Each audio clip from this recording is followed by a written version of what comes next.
Hey everyone, hope all is well. Today we're going to have a session on time management. We, as you know, already have done a time management series. So what I want to kind of do is go through today how this system can evolve, how you can work it for yourself, and show you how I use my time management system, which is kind of a breakout out of the overall system. That way we can all be more efficient, get more control, feel calmer, reduce stress, get more out of our day, and obviously therefore provide more to the company and to each other. So that's the idea with the webinar, give you a little in-depth view into what I do. And from there, we'll just take it away. So I'm going to share my screen. There we go. And just got to re-log in here. There we go. All right, so here we go. Why is time management so important? This is what makes us take off and take that next step. It's basically like being on an airplane or on a rocket and getting the fuel. You know, the rocket itself does have fuel, but it's not enough to break out of the atmosphere. When we turn our time management, when we get a little better, we can provide a little better results, a little more. We can help each other, and we can reduce stress and spend more time with our family and loved ones. One thing I also see is that if you don't have high-level time management skills, things fall along the wayside. One thing that's very common is that the things that are important but might not be fun get often pushed down, and a classic is to do the ostrich. The ostrich, whenever it gets afraid, it buries its head in the sand. Now remember, this is a big bird that just buries its head in the sand. You can still see it, it's still there, it's not going anywhere, but that's how it hides. And that's a big problem when people in the team do something like that, because if if the rest of us pass over a job or a thing to be done, and the person in question doesn't do it, instead sticks their head in the sand and hopes everyone else forget it, well, guess what? They'll probably be right, because that is one of our values, is we get things done. We're self-motivated, and we expect other people to do what they're supposed to. And that's an important question. We cannot let that happen. The way to get around it, personally, because some of these things are tough. We have tough calls, tough conversations to take, tough assignments and boring assignments, along with all the fun and cool stuff we're doing. So therefore, it's important to have a system that makes sure that every day you do everything you need to do, that you know what order you're going to do it in, and you kind of sit there. You don't have a choice. When you get to that thing on the list, well, you got to do it. That's what you have to do. And it forces you away from kind of the squirrel chasing and shiny penny syndrome that is so easy to get, especially for us creatives who like being creative. And when it comes to actually doing stuff, it's more fun to create, and we kind of get away from it. So here's an overview of the overall system, and I'm going to show you how I then implement it. So first off, you have your weekly to-do list. This can be things you need to do every week. For example, my greatest staple is creating these webinars and our Tuesday leadership group meeting, where we go through the finances and the plans for the business. Those two I have every week. You might have more. You might have social media posts every day. You might have a certain number of phone calls to make every day, or marketing plans to execute. It can be whatever, but you put that in your weekly to-do list. You'll have monthly to-do list, follow-ups. Well, that can be for say the finance department, salaries. Well, that's something we do every month. Reporting. It can be follow-up on things that need to be done at certain times in the month. You'll have your annual to-do list. For me, the most important point there is our quarterly follow-ups that we're coming up to now. It can also obviously be the year-end review. It can be employee reviews, etc., etc. All this then flows in, and if you start out every day and look at, okay, so today is Thursday. What's on my weekly to-do list for Thursdays? All right, so it's the 30th of the month. What do I do the 30th of the month? annual to-do list. So it's March, it's the end of March, and we're coming into the beginning of April. What do I have on my annual to-do list? When you have those three, that helps you build your daily to-do list. So now you have the first section of, okay, what do I need to do today? Well, I need to do my Thursday tasks, my 30th of the month tasks, and my end of March tasks. Okay, good. That's not all, is it? You have all these other things. You have your email. I'm going to go through how I cover my email. Social media, all those comments and all those posts and all those notifications, how do we handle it? And all the different platforms. You have your master to-do list. And then you have your unexpected events or crises that take up the biggest part of my time. So what I do is I have my weekly, monthly, and annual to-do list. They're pretty simple. I don't have very much on that part because my role is so much about the unexpected events and the crises and the support to everyone. What I do have that is important on my weekly list is to follow up with every single leader in the team to make sure to see what I can support them in. So as probably a lot of you notice is you'll get an impromptu text or email or thought from me during the week or every other week. And I'll basically be asking or commenting, we could do this, we can do that, what else can we do, what can we do better? That's kind of a follow-up I try to do every week. It sometimes becomes bi-weekly, and it's on my lists.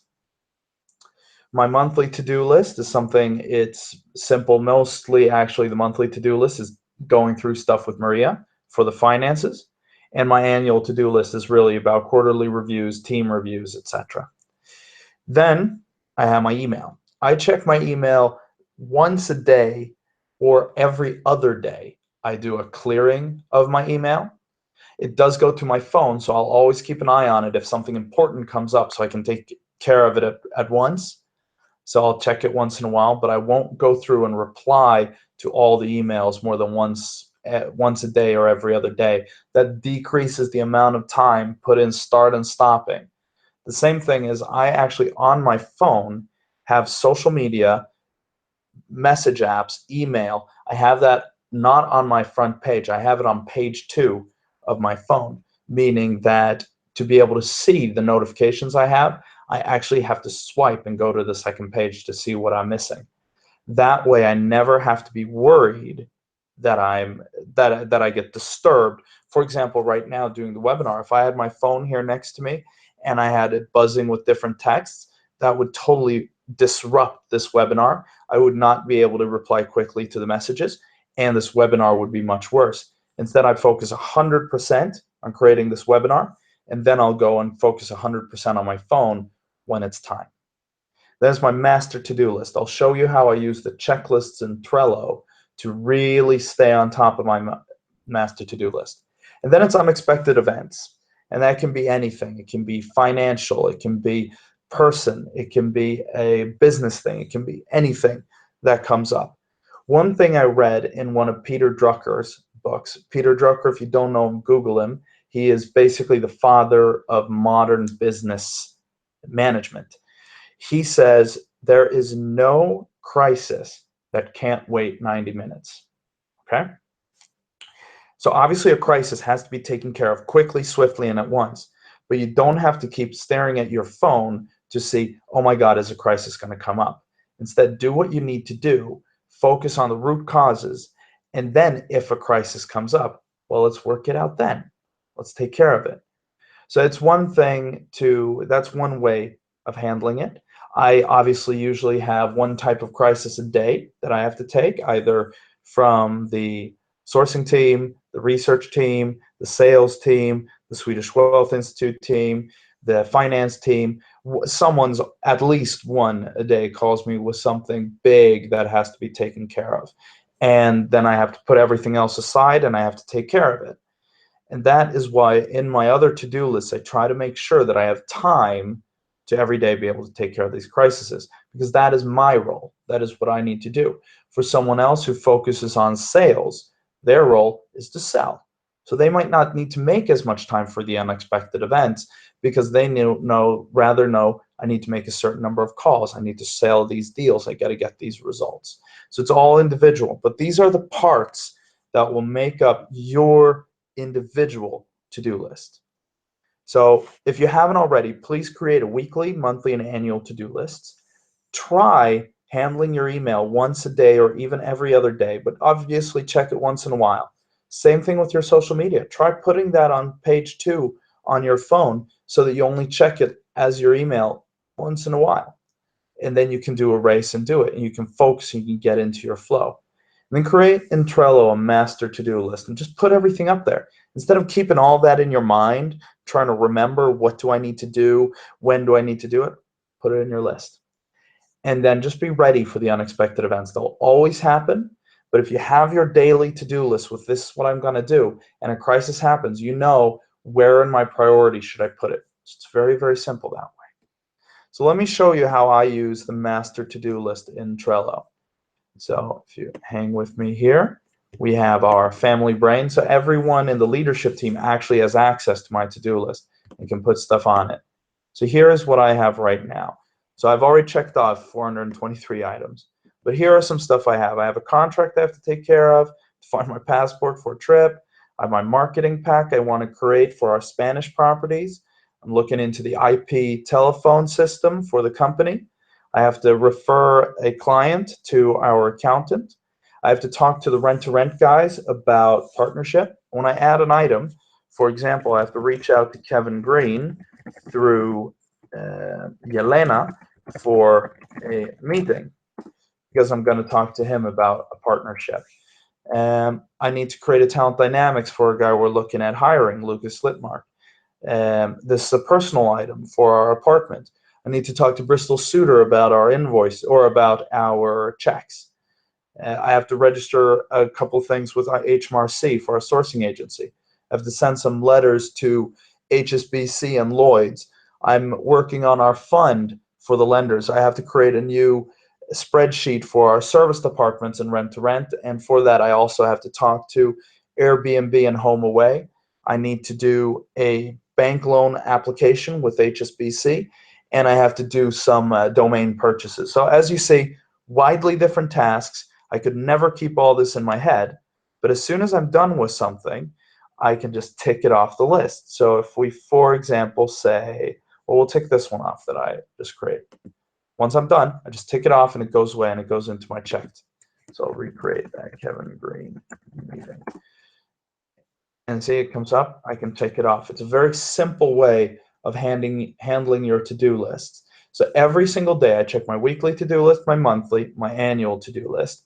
I then go into my today's to-do list here, bring this out of my master's to-do list, pull that out, and then I get to work. I'll also check my calendar. So for example, I use Google Calendar, so it syncs to all my different accounts. Here are my meetings for today as soon as this loads. Oh, sorry, I'm in the wrong account, that's why. I can't switch the account now. But so here it comes up my different tasks. So I have a meeting at 11, I have a meeting at 12, I have a meeting at 1, and I have a meeting at 3:30.